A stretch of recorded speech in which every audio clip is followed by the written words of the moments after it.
José Figueroa García. Secretos de la geopolítica europea. Hola a todos, soy José Figueroa García para la 10 Capital Radio y tenemos aquí una vez más a nuestro analista geopolítico por excelencia, Juan Antonio Aguilar, del Instituto Español de Geopolítica.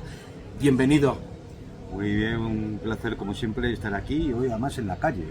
Aquí disfrutando... Una entrevista un poco curiosa, ¿no? Un poco. No estamos en estudio. Nada, ni estudio ni nada. Aquí estamos a pie de calle disfrutando del clima extraordinario de Madrid en esta época del año. Bueno, lo extraordinario. Aprovechando que estamos por Madrid, pues era imposible no encontrarte. Pues nada, pues vamos a charlar un rato. Vamos a ver, porque todos los días pasa algo. Todos los días estamos al borde del abismo, o eso parece. Porque, a ver, vivimos una época peligrosa, ¿no? Y cuando el peligro acecha, todos los días se producen circunstancias que generan cierta angustia en ese peligro. O sea, que tú crees que vivimos tiempos peligrosos. Tiempos muy peligrosos. O sea, no estamos con, a lo mejor, que están jugando a crear tensión, es que de verdad estamos... tiempos peligrosos. Pero no solamente por lo que respecta a la geopolítica en sus aspectos clásicos, ¿no? de relaciones entre estados, el poder entre los estados, sino por muchas cosas más, de la sociedad, sobre todo desde el comienzo de la pandemia y demás, se observa claramente una especie de angustia social en la cual se siente mucho más el miedo de lo que podía sentirse antes, ¿no? Vivimos de emergencia en emergencia, de emergencia sanitaria, de emergencia climática, pasamos a la emergencia astronómica por el meteorito y de ahí a la emergencia bélica y permanentemente estamos así, ¿no? Entonces, bueno, pues yo creo que eso, queramos que no, conforma, si nos deja el helicóptero. A ver si va a ser esta la siguiente emergencia.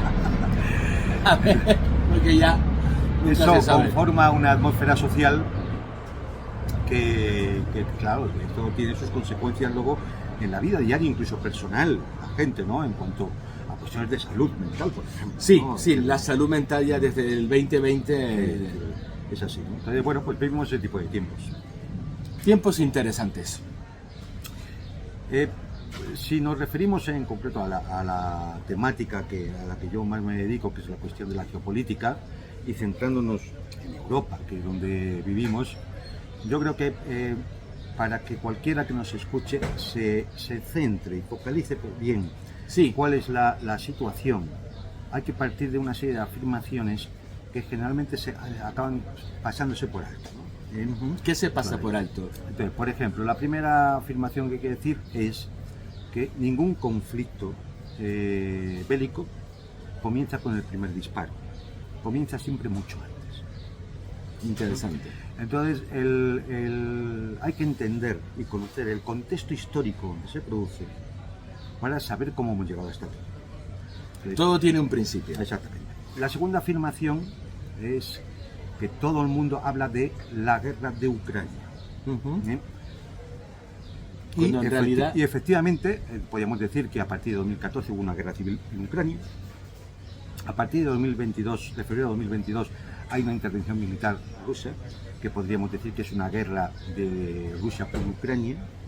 Pero a partir de abril de 2022, cuando se llega a un acuerdo en Estambul, y ese acuerdo es tumbado por la OTAN, por la Comisión del Tratado del Atlántico Norte, a partir de ese momento nos equivocamos profundamente si hablamos de la guerra de Ucrania. Entonces, ¿qué es lo que tenemos? Podríamos hablar de la guerra en Ucrania. No es lo mismo la guerra de Ucrania que la guerra en Ucrania. Es una guerra de la OTAN con Rusia. Es una guerra de un bloque, el bloque occidental liberal que vivimos, con Rusia, que es una de las potencias emergentes del mundo multipolar, junto a China, India, Brasil y un montón de cosas. O sea que a partir de una fecha en concreta, repítela otra vez, esa fecha... Ya no podemos hablar de una guerra de Ucrania. ¿A partir de qué fecha? La fecha de abril de 2022. A partir de abril de 2022 estamos hablando de una guerra entre la Federación Rusa y la OTAN. Que se lleva a cabo en Ucrania. Exactamente. El teatro de operaciones militares sí es Ucrania. Por ahora. Pero tenemos que se quede ahí. Claro, pero es una guerra que ya, digamos, está extendida al menos todo lo que podríamos determinar como el teatro de operaciones europeo. Bueno, y de hecho ahora, después de las últimas acciones bélicas por parte de Ucrania, ahora la guerra se ha llevado al territorio ruso. Bueno, ya se había llevado. Ya se había llevado, o sea que lo de hoy, por ejemplo... Sí, te voy a decir, ahora comentaremos bueno, un poco hoy, eso, ¿no? ayer. Sí, ahora comentaremos un poco eso. Ya se había llevado al territorio ruso. Bien, pero esto es una consecuencia normal de la tecnología militar. Claro. El desarrollo de la tecnología militar permite operaciones en profundidad detrás de lo que antes se denominaba la línea de contacto, ¿no? Donde el frente, ¿no? Esa zona gris entre unos y otros, que siempre se denominaba el frente, la línea de contacto, bueno, pues ahora es posible, gracias al desarrollo de las armas de gran alcance, que permiten ataques en profundidad en las líneas respectivas. Claro. Con lo cual, lo que llamamos la zona gris, lo que se hace es que se amplía enormemente. Lo que pasa, si no me equivoco, corrígeme, porque yo soy lego en esta materia, estas armas de alcance creo que tienen también un peligro desde el punto de vista ya no solamente militar, de alcance y demás, sino que dependiendo de si, pues, por ejemplo, estamos hablando de los misiles Taurus, por ejemplo, que son de fabricación alemana concretamente, quienes operan esos misiles no son ucranianos, son alemanes, o por lo menos son personal de la OTAN. Claro. Lo cual lleva... Esto es un tema es complejo. Así, claro, porque implica la participación directa en la guerra de otros países. El que tengan que ser alemanes los que maniobren con ese tipo de misiles, o norteamericanos si hablamos de los HIMARS, o británicos si hablamos de los Storm Shadows, o franceses si hablamos de los Scalps, no es simplemente el hecho de que hay que formar a la gente para que los manipule y los sepa utilizar. Efectivamente, eso es un problema. Tienes que formar a la gente, que no es fácil y que no se hacen en 3 días, ¿no? Sino que además, claro, es tener acceso a unos códigos de encriptamiento en el software de los misiles que son alto secreto. Y eso no se lo puede dar a un ucraniano. ucraniano. Se lo puede dar a un ucraniano que no pertenece a la OTAN, claro. Estaría incumpliendo las propias normas de seguridad del Tratado Atlántico, ¿no? Con lo cual, por eso, cuando Rusia afirma que existe una intervención directa de algunos países de la OTAN en el conflicto, es por esto. Claro. Porque necesariamente tienen que estar manipulando los sistemas de armas, los satélites, los aviones espías, en fin, todo lo que es la guerra de señales, de hecho, y demás, todo lo que le ha permitido a Ucrania aguantar seguir en el juego hasta ahora, aguantar hasta ahora. Entonces, bueno, dichas las dos afirmaciones que hemos comentado antes, en el cual, bueno, pues cualquiera que nos vea, nos escuche, ya tiene claro que el conflicto hay que marcarlo en un contexto histórico, y que además esto ya no se puede hablar de un conflicto de un país con otro, de Rusia con Ucrania, sino que es otra cosa, ha cambiado su naturaleza. Podemos comentar cuál es la situación actual, ¿no? Por favor. Y entonces, la situación actual, yo creo que tenemos que fijarnos en 4 actores. Dos, son los actores que directamente chocan en el teatro, en el campo de batalla, en el teatro de operaciones militares, ¿no? Que son Rusia y el ejército ucraniano, que dirige un régimen en Kiev, que llega por un golpe de Estado en 2014, y que está amparado, sostenido, financiado, entrenado, organizado y con toda la inteligencia y logística de la OTAN, ¿vale? Es decir, también hay que ser consciente de ello, porque muchas veces da la sensación de que son dos contendientes ahí que se están matando entre sí, y los demás es que lo que intentamos que se llegue a la paz. Es una mentira. Es decir, aquí hay actores clarísimos, lo veremos, que están apostando por la guerra, por generalizar la guerra, por extender la guerra. De hecho, la impresión, se habla, sobre todo en Negocios Televisión, con la cual colaboras, se está hablando una y otra vez de que lo que parece es que se está intentando sabotear las negociaciones. Sí. Por eso digo que hay que focalizar en esos actores, ¿no? Bueno, la situación desde el punto de vista militar en Ucrania era previsible, es decir, había quien no se lo creía, y hay mucha propaganda de la OTAN en todos los medios corporativos y oficialistas que siguen a poco menos que diciendo que el frente no se mueve, que Ucrania resiste y demás. La realidad es muy distinta. La realidad es que las pérdidas humanas, materiales, de infraestructura, logísticas, financieras, económicas de Ucrania tienden hacia un punto que lo hace insoportable, un punto de ruptura donde es muy posible que el Estado ucraniano colapse. De hecho, eso ya hubiera ocurrido si no fuera porque la OTAN ha vaciado sus arsenales, sus depósitos, para apoyar al ejército ucraniano. Si no fuera porque la OTAN, los países de la OTAN y la Unión Europea han sacado dinero de los impuestos de todos para sostener ese régimen. Que es un tema que digamos, yo ya en el pasado lo he hablado con otros analistas, y es que desde donde yo lo veo esto, el hecho de que la OTAN, para apoyar a Ucrania, vacíe sus arsenales, por un lado, y luego este tremendo gasto en defensa, porque hay que reponerlos. Evidentemente. Y claro, el tema está, el dinero sale de Europa, pero entra a Estados Unidos, aunque incluso las compañías europeas también están participadas por los fondos de inversión norteamericanos. Ahí está, entonces lo que hay es una transferencia de dinero de un continente a otro continente, porque hay una guerra montada en un... Claro, es que a la hora de analizar... Follow the money, vamos. Sí, a la hora de analizar cualquier conflicto hay que se puede dividir en muchos planos, y cada uno de estos planos, digamos que tiene sus objetivos, sus intereses, sus causas y consecuencias, ¿no? Y, por ejemplo, en el plano económico es lo que hemos hablado, ¿no? Eso es uno de los planos que hay que tener en cuenta. Cuando hablan del rearme necesario por la amenaza rusa, miren, vamos a ver, seamos conscientes todos, porque esto es otra de las afirmaciones que no se van a decir por ahí. Una guerra con la mayor potencia nuclear del mundo nunca va a ser una guerra convencional si la pones en peligro. Va a ser una guerra nuclear. Tal cual. Si es una guerra nuclear, de nada te sirve todo ese armamento convencional que le vas a comprar a las industrias norteamericanas o que vas a fabricar aquí con fabricantes norteamericanos. Es que parece que de lo que se trata es de mantener esas industrias a flote. Claro, entonces, cuando afirman esto de la amenaza rusa, bien, les están mintiendo. Están mintiendo descaradamente. Es decir, no hay tal amenaza rusa, entre las cosas porque Rusia no tiene ningún interés en avanzar sobre Europa. Pero esto es un juego muy peligroso. Es un juego muy peligroso porque, claro, si tú estás todo el día cogiendo a los niños y les estás dando pistolas y una granada, ¿verdad? Es que alguno tira de la anilla de la granada y volamos todos. Que esto es un tema muy complicado. Sea por accidente, sea por incidente, sea porque no sabe lo que hace, sea porque esté loco. Y entonces entramos en una dinámica que es muy peligrosa.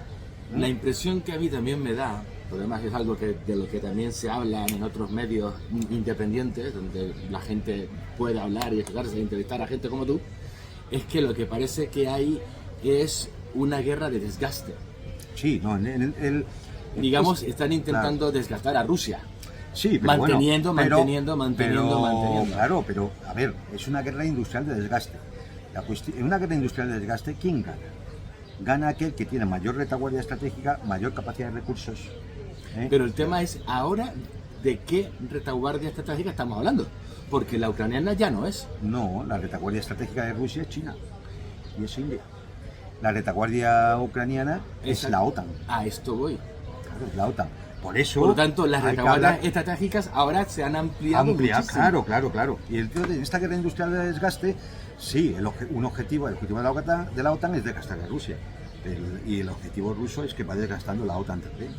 Hasta el punto, quién desgasta a quién. Claro, hasta el Lo que pasa es que quien paga el pato son los ucranianos. Efectivamente, pero eso se lo deben a su régimen. Eso se lo deben al señor Zelensky y a su camarilla. Y son los ucranianos los que ahí en algún momento tendrán que tomar conciencia de que esto no puede seguir así, que han sido manipulados y llevados a la guerra. Eso lo veo más difícil, fíjate. Pues quizás no esta generación, pero llegará un día en que cuando los ucranianos, con la perspectiva del tiempo, estudien este periodo, claro, si lo hacen con un mínimo de honradez intelectual, tendrán que reconocer que les llevaron a una guerra en la que ellos nunca podían ganar nada. Nunca podían, desde el primer momento, nunca podían ganar nada. Les llevaron a una guerra, claro, el que diga, no hombre, pero si fue Rusia quien invadió, Ya he dicho la primera afirmación. Si usted no pone en contexto histórico esto, no sabe lo que pasó en 2019, ni lo que pasó en 2018, ni los acuerdos de Minsk, ni lo que pasó en 2014, ni el comienzo de la guerra civil en Donbass, ni lo que pasó en el año 2004 con la revolución del Naranja, ni lo que pasó en el año 91 cuando se declaró la independencia. Si usted va y sigue la línea histórica, se dará cuenta que esto fue un conflicto que se fue fabricando con el tiempo. Hasta el momento en que ya se instala una camarilla en Kiev que acaba prohibiendo los partidos de la oposición, los medios de comunicación crítico, la Iglesia ortodoxa, los líderes sociales son detenidos o se tienen que ir al exilio, otros son asesinados. Hasta uno de los miembros de la comisión negociadora en Estambul lo asesinaron al día siguiente. Y de hecho no hace mucho ha habido aquí un asesinato en España, en Madrid.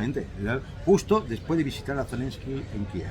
¿Qué crees tú, ahora que sabemos lo que sabemos y con lo que tú sabes, qué hay detrás del asesinato de este señor en Madrid hace nada, hace una semana como mucho? Pues este es un personaje que sabía demasiado. Así es sencillo. Saber demasiado a veces es muy peligroso. Muy peligroso. Todo el mundo dice, bueno, era un prorruso. Mentira, no era un prorruso. Este pertenecía al partido de Yulia Timoshenko, que era antirruso. O sea, que ese señor pertenecía al partido de Yulia Timoshenko, o sea, que era antirruso. Era antirruso, sí. ¿Y por qué no lo venden como un prorruso? Pues porque le ficha para un cargo administrativo en la presidencia. Él no tuvo un cargo político, O sea, vamos, un asesor, quizás, ¿no? Pues, claro, vamos, pero que era un cargo administrativo electo. y no era un cargo electo. Vamos, es decir, a él le ficha Yanukovych para llevar uno de los gabinetes de la administración presidencial. Vale. Cuando se produce el Maidán, el golpe de Estado, a él le acusan de varias cosas y se tiene que ir.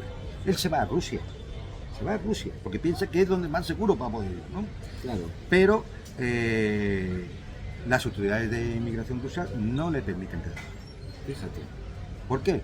Porque, hombre, no es precisamente un elemento que se le conozca por ser, digamos, proclive al gobierno de Putin. Entonces, claro, se le dice que no puede seguir allí. Entonces él se va a Viena hasta que, con la llegada de Zelensky, vuelve a Ucrania.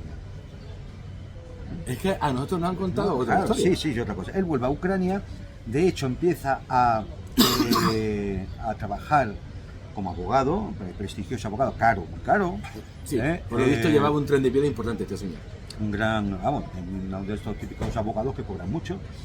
Llevó más de 40 casos contra el gran adversario de Zelensky, que es Petro Poroshenko. O sea, este señor llevaba casos contra Pedro Poroshenko, que beneficiaban lógicamente a Zelensky. Eso no lo había visto en ninguna parte. Sí. Es que esto es lo que a mí me parece muy interesante de traerte a este espacio, porque nos enteramos de cosas. En un momento determinado, él, ya digo, llegó a tener hasta un programa de televisión. También. Sí. Aquí tiene un programa de televisión, todo Dios. Y en un momento determinado, cuando comienza la operación militar rusa, él, que tiene 5 hijos, decide irse a España. ¿Vale? Decide irse a España y de hecho se viene no escapando ni nada por el estilo, se viene con toda la autorización del Estado ucraniano de venirse a España, porque estando en edad militar él temía que con 4 hijos, que con 4 hijos pues tuviera que ir al frente o cualquier cosa así, ¿no? Y como había hecho favores, pues le hacen el favor de facilitar la salida. Se viene a España y ya en España, viendo todo lo que había pasado y lo que estaba pasando, es cuando él empieza a pensar que, sabiendo mucho y teniendo mucha información, había que empezar a descubrir, a sacar a la superficie todos los asuntos de corrupción de Zelensky y la camarilla que gobierna. Pues ahí me parece que patinó. Efectivamente, ahí patinó, porque posiblemente esa haya sido la causa de la muerte, del asesinato. Sí, porque morirse no se ha muerto, lo han matado. 2 días, 3 días, unos días antes del atentado, viaja a Kiev,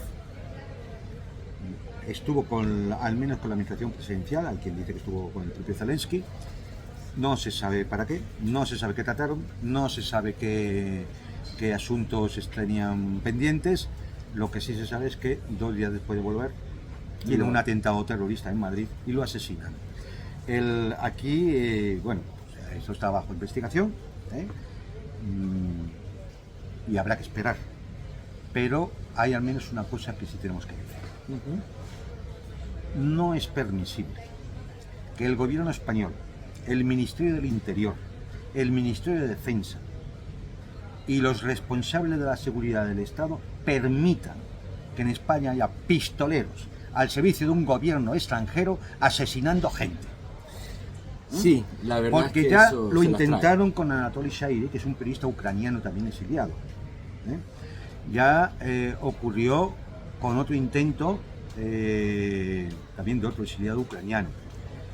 Y ahora ha ocurrido con este hombre. Hombre, esto no puede ser. Desde fuera, lo que yo veo ya no es solamente que a lo mejor haya pistoleros a sueldo por encargo de gobiernos extranjeros, es que aquí hay pistoleros a sueldo por encargo de mucha gente, ¿eh? Porque ahora mismo Sí. en Marbella nos acaban de cargar también, Claro, no, se han no, quitado sí. de en medio. A ver, o sea, aquí el trabajo, los el- asesinatos claro. a la carta en España. El trabajo está siendo realizado por unos sicarios contratados. ¿Por Ah, qué? no, sí. Porque, vamos, ningún servicio secreto se arriesgaría, de un país aliado, se arriesgaría a que fallaran, fueran detenidos, No, e imagínate se puede liar, el vamos. follón diplomático que se organiza. Sí. Con lo cual, lo mejor es contrata a unos sicarios que seguramente no sean ucranianos ni de Europa del Este ni nada. Pero eran muy pero- profesionales, ¿eh? Por Hombre, lo menos lo ha parecido. Lo han No ha hecho. parecido, pero son 9 tiros y solo dieron 3, ¿eh?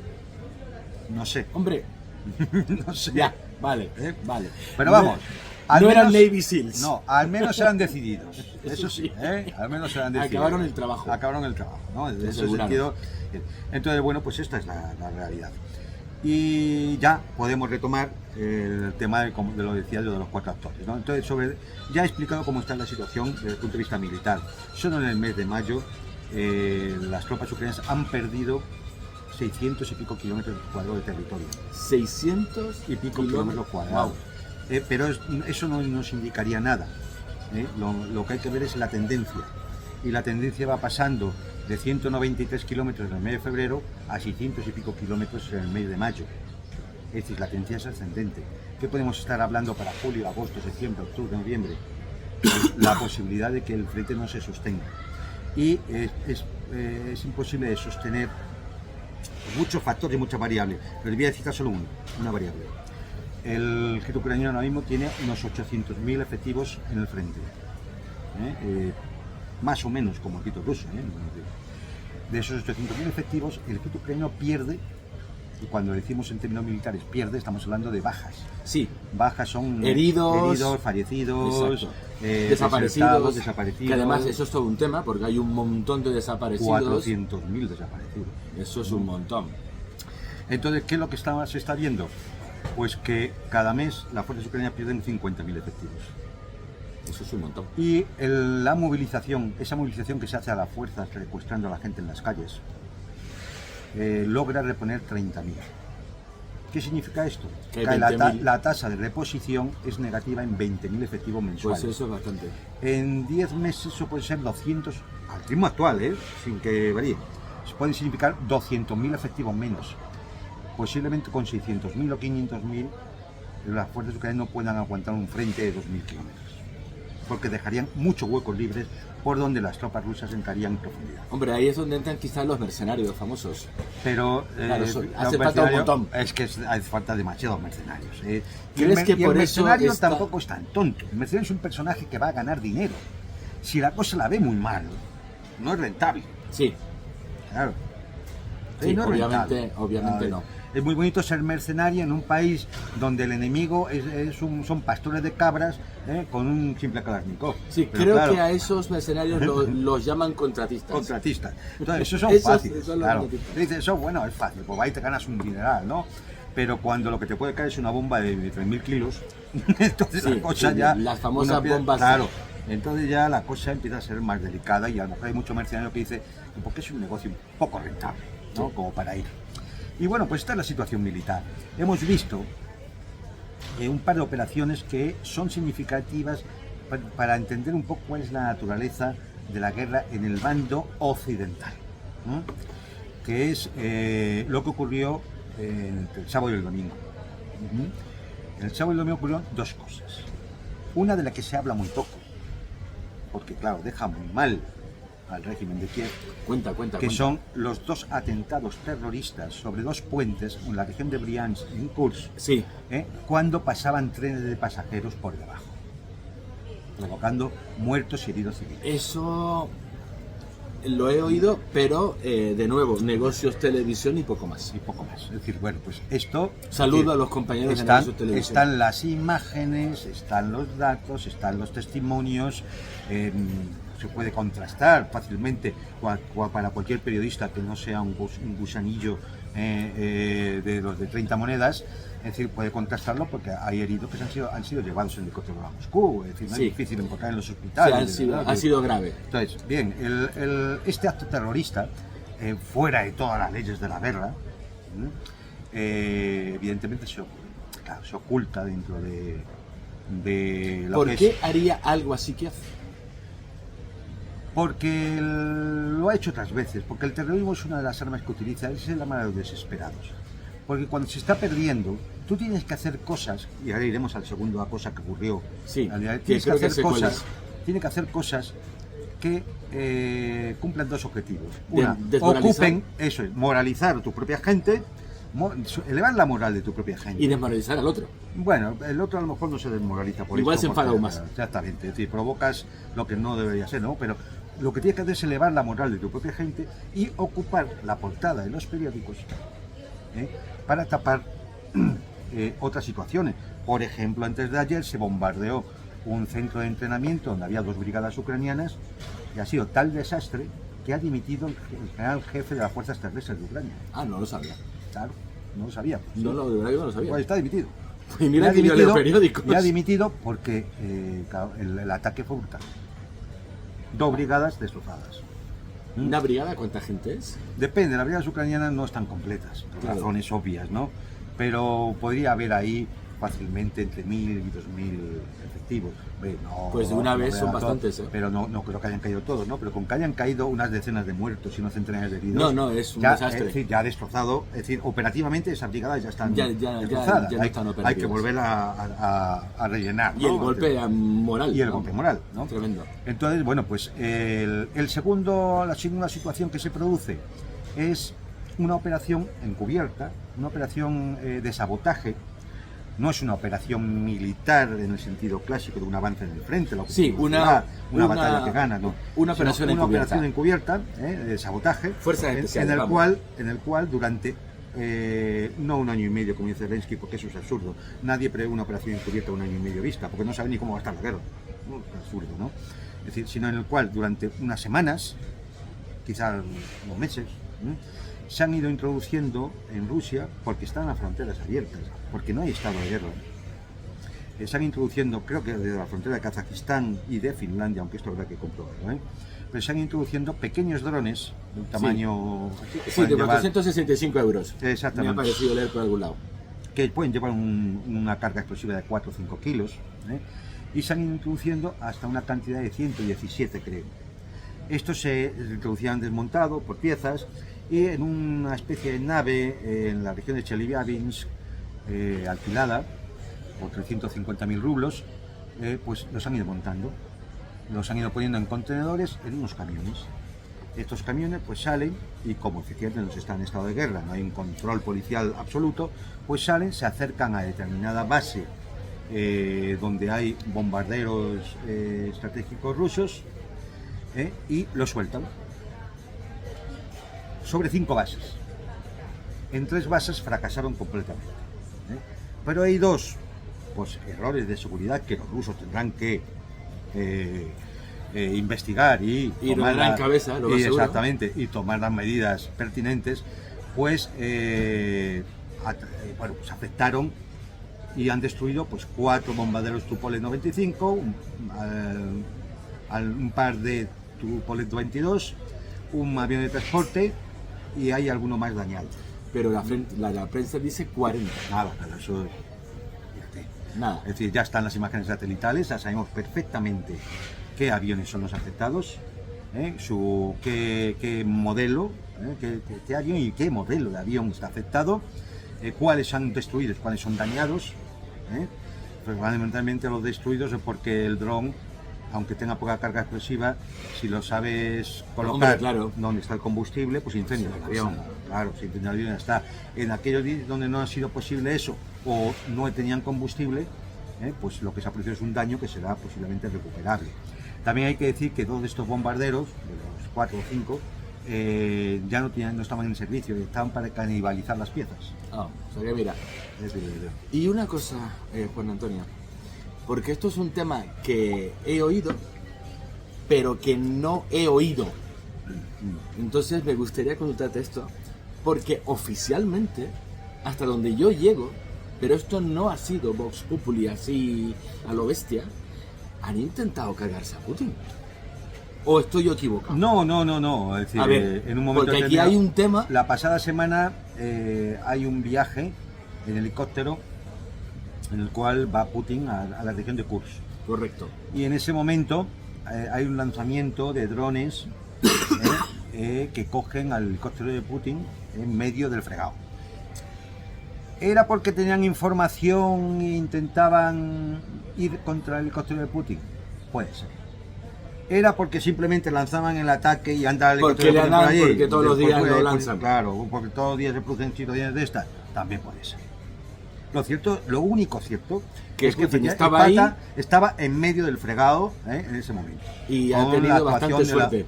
Con la actuación de la aviación, de la defensa antiaérea. Yo creo que habrá medallas.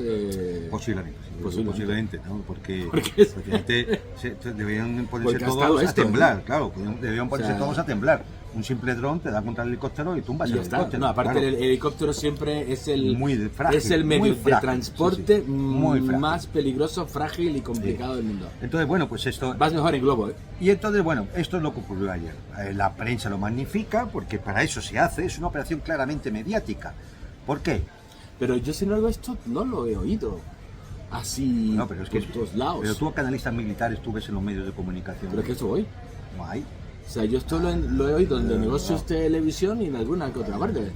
Es muy raro que en un medio de comunicación proscribe a la OTAN, te saque un analista militar serio a decirte las cosas como son.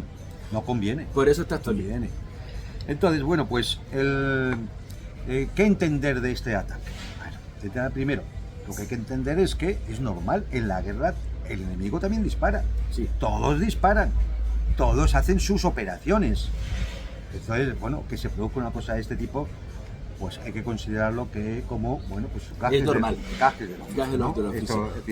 Pero ¿y si resulta que lo sabían y estaban intentando acá? Porque eso conlleva ya otra cosa, porque el amigo Zelensky ha estado a tiro muchas veces y no se ha hecho nada. No. ¿Y si resulta que esto es de otra manera? ¿Tú crees que esto puede abrir la veda? No, ahora te comento. Pregunta. No, yo creo que no. Es decir, un Estado Mayor serio tiene su planeamiento de operaciones y no se lo va a cambiar un intento alocado e impulsivo de Zelensky, ni porque hagan una operación y les hayan destruido 6 aviones o 7 aviones. O sea, eso no va a cambiar. De hecho, la operación contra las bases aéreas no cambia en nada el teatro de operaciones militares. Entre otras cosas, por una cuestión muy sencilla, que cualquier analista militar te lo diría. En el campo de batalla lo que hacen falta es aviación táctica. Es decir, MiG-31, Sukhoi 35, 30, 35, los Su-27, esto es lo que hace falta. Aviación táctica. ¿Para qué quieres un bombardero estratégico? Bueno, de vez en cuando los rusos sacan 3 o 4 de estos para lanzar misiles KH-101 cuando hacen estos ataques en profundidad. Y ya está. Pero en el frente nada. ¿De qué te sirve? Luego, entonces, la operación no tenía ningún interés militar. La operación tenía un claro interés mediático. Vale. La famosa propaganda. La propaganda. Y tenía un interés oculto muy siniestro. Ajá. Porque ¿cuándo se hace?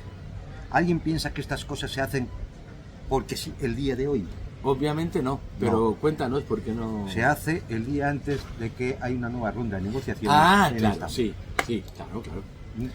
¿Para Están qué? saboteando. Para provocar que los rusos digan, hasta aquí hemos llegado, no me reúno más, a tomar por saco Sí. las negociaciones de la paz, y ya entonces tienes a a los otros actores de los que ahora hablaré, diciendo, Rusia no quiere la paz, las conversaciones han fracasado, hay que seguir ayudando a Ucrania, esto demuestra la amenaza rusa, hay que Claro, aumentar los sí, presupuestos sí, de sí. defensa, etcétera, etcétera. De todo menos paz. Claro, entonces, bueno, por eso cuando a mí me preguntaron, obviamente en negocios que hubo, ¿esto abriría la posibilidad de una alerta nuclear, un ataque nuclear? No, de ninguna manera. Sí. Rusia no va a entrar a una provocación en el fondo tan barata, Sí. en el fondo tan barata. ¿Sabes? Es decir, por lo tanto, no, por ahí no van los tiros. Lo que ellos querían es que hoy se fracasaran esas negociaciones de paz y de esa forma empujar, poner contra la pared a Donald Trump Sí. para que deje de alimentar esas negociaciones de paz, se alinee de nuevo con el partido de la guerra, que es la OTAN, Unión Europea, el eje Bruselas-Londres, y continuar la guerra. Que por cierto, Londres acaba de hacer un anuncio que van, digamos, vamos a rearmarse y a Sí. el ejército británico como en 40 años. Porque tengan suerte, porque sí. les queda. El ejército británico en estos momentos cabe en el Bernabéu y sobra sitio. No tiene para mandar a Ucrania más Stones aún. ¿Y el español? La flota está de chiste. Sí. Pues como están todos los de la OTAN, sé que están todos a un nivel parecido. Mucha gente dice, ¿por qué ahora Merz quiere mandar los misiles Taurus alemanes a Ucrania? Pues porque ya no hay Stone Shadows ni Skal para mandar. Porque no hay nada más para mandar. Claro. Y entonces le están presionando y le convenciéndole, y bueno, él es un convencido también, de que el gobierno alemán, y de hecho hasta ahora se están negando, y el Bundestag también, de que se envíen ese tipo de misiles. Porque se implicará a Alemania directamente en la guerra. Y eso hasta ahora no lo querían. Porque, y aquí vienen esos otros actores, ¿no? Como digo, intentar sabotear la negociación. Si tú la saboteas, dejas a Trump en una situación muy delicada. Muy delicada. ¿Qué hace? ¿Continúa con las negociaciones? O sea, ¿cómo convence a los rusos ahora que se han levantado de la mesa por esto? Claro. Y si no, ¿qué hace? Se tiene que alinear otra vez con la OTAN, como siempre, y continuamos la guerra. Fracasa su plan de hay que acabar con la guerra. Es decir, en cualquiera de las situaciones, Trump perdería. Fascinante. Y queda el último actor, el partido de la guerra. ¿Quiénes son los que continúan empujando el conflicto? Y esto es lo más lamentable, porque es muy fuerte decir, pero los que quieren continuar la guerra somos nosotros. ¿Quién es nosotros? Ahora voy a explicar el nosotros. Por favor. Los países europeos. Bueno, los políticos de los países europeos. Ahora va la tercera. Las élites gobernantes de los países europeos. Y las élites de Bruselas. Y ¿Y las por élites qué? de la City de Londres. Pues porque van perdiendo. Sí, porque van perdiendo. Porque ellos prevén una situación económica en la que se han metido de recesión brutal. Porque ellos prevén una contestación social creciente ya desde el 2020. Porque ellos necesitan rearmarse, no para ir a luchar contra Rusia, que a pepinazos nucleares deja esto como un solar, Pues sí. sino para luchar contra sus propios pueblos, en caso de que decidan que hasta aquí hemos llegado, para seguir esquilmando a esos pueblos, para seguir controlando, censurando, persiguiendo a esos pueblos. Entonces son palabras mayores, Juan Antonio. Esa es la única intención de continuar la guerra, mantener el modelo, mantener el poder, mantenerse ellos con sus ganancias, con sus intereses, con su tipo de vida a costa de los pueblos europeos. Y si todo se incendia y mueren X millones de europeos, les da igual. Lo demuestran día a día. Todos los días hablan de la amenaza rusa, de que hay que armarse, a maniobras militares en el Báltico, maniobras militares en la frontera de Finlandia, maniobras militares en Polonia o en Chequia, maniobras militares en el Mar Negro, maniobras militares en Rumanía. ¿Pero qué pasa? Es que piensan que no nos damos cuenta. Y efectivamente, mucha gente no se da cuenta, porque no se lo dicen. Claro, pues se lo ocultan. Pero los que estamos un poco al tema, nos damos cuenta perfectamente todos los días cómo estos señores, el trío del tren a Kiev, El trío del tren a Kiev. el trío del tren a ¿Quién Kiev, era ese trío? Macron, Merz y Starmer. Sí, Francia, Alemania, Reino Unido. Como dirían en inglés, Strange Bedfellows. Extraños compañeros de cama. Exactamente. Porque los Todos, franceses, los alemanes y los ingleses, tradicionalmente, todo, más bien, claro. se caracterizan... El día siguiente a las celebraciones del 9 de mayo en Moscú, donde estaban presentes 28 jefes de Estado, y donde se vio claramente la alianza estratégica entre Rusia y China. Es un intento de contrarrestar, porque a nivel lo que se juega a nivel global es la hegemonía del modelo anglosajón dominante en las últimas décadas, que puede empezar a hacer, bueno, hace aguas, pero puede empezar a desquebrajarse en cualquier momento, frente a una serie de potencias emergentes que llevan otra concepción del orden mundial, que son Rusia, China, India, Irán, Brasil, el sur global. claro, lo que se denomina el sur global. Y esa lucha, que es una lucha global, de política global, toma la forma que hemos explicado en el contexto europeo. Por eso hay esos actores, que es el gobierno norteamericano de Trump, no todo la administración norteamericana, hay un estado profundo ahí. Por ejemplo, me contaban un experto que dices, ¿cómo los rusos tienen bombardeos estratégicos ahí, a la vista? Sí, yo esto también me lo había preguntado. Pues muy sencillo, porque aunque Estados Unidos y Rusia se retiraron de los tratados START, de limitación de armas estratégicas, han mantenido algunas de las cosas para que no se nos vaya el tema de las manos. Y entonces siempre hay peticiones entre los dos para el control, efectivamente, de dónde están los vectores de lanzamiento nuclear. Los tienes que sacar, colocarlos en sitios ya preestablecidos, para que se vean. El satélite va, fotografía y dice, Ahí están todos. Vale. Todo está normal. Entonces, qué curioso, y esto habrá que investigar, si no ha habido una petición de alguien, que no tiene por ser Trump ni alguien del gobierno de Trump, alguien del Pentágono, de que se iba a hacer un movimiento de este tipo, sacan los bombardeos estratégicos y en ese momento se llega produce la Zelensky operación. y recatado. Pues eso sería bastante curioso. Ya. Esto no lo he oído en ninguna parte. No, ya. Pues- Entonces, bueno, esto explica un poco lo que se mueve, ¿no? Es decir, cuando hablamos de la Casa Blanca, hablamos de Trump y de determinado sector. Hay otro sector que está claramente alineado con Londres y con Bruselas, que es el Partido de la Guerra. Ese es el Partido de la Guerra. Luego está, lógicamente, Rusia, que tiene su cobertura de aliados del sur global, y una pobre Ucrania que se ha visto envuelta en una situación endiablada que está pagando el pueblo ucraniano. Es muy complicado. Esta y bueno, pues más o menos yo creo que quien nos escucha algunas claves tiene para poder intentar entender todo esto que está ocurriendo, ¿no?